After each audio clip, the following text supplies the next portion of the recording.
Padmavati ready అవుతూ తన blouse Lay's కట్టుకోవడం కోసం అని చెప్పి ఇలా ఇబ్బంది పడుతూ ఉంటుంది. ఇక ఆ తాళు అందక పద్మావతి అలా ఇబ్బంది పడుతూ ఉంటే ఇంతలో అక్కడికి విక్రమాదిత్య వస్తాడు.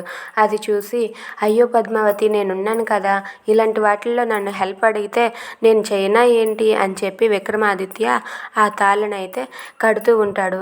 ఇక విక్రమాదిత్య తాడిని కట్టేశాక పద్మావతిని దగ్గరకు తీసుకుంటాడు. అది చూసి పద్మావతి ఒక్కసారిగా షాక్ అవుతుంది. ఇక విక్రమాదిత్య ఇలా అంటూ ఉంటాడు, పద్మావతి, ఏంటి పద్మావతి, ఇలాంటి పనులు చేయడానికి నేనున్నాను కదా, నన్ను హెల్ప్ అడగాలి కదా అని చెప్పి అలా పద్మావతి దగ్గరకు వెళ్తూ ఉంటాడు. ఇక పద్మావతి అయితే అలా వెనక్కి నెట్టుకుంటూ వెళ్తూ ఉంటుంది. అయినా సరే విక్రమాదిత్య పద్మావతిని పట్టుకొని వదలకుండా అలా గట్టిగా పట్టుకొని ఉంటాడు. ఇక పద్మావతి, వదలండి సారు, నేను వెళ్ళాలి అని చెప్పి అంటుంది. అయినా విక్రమాదిత్య, నాకు కావాల్సింది నాకు ఇస్తే నేను ఇక్కడి నుండి వెళ్ళిపోతానని చెప్పి విక్రమాదిత్య అంటాడు.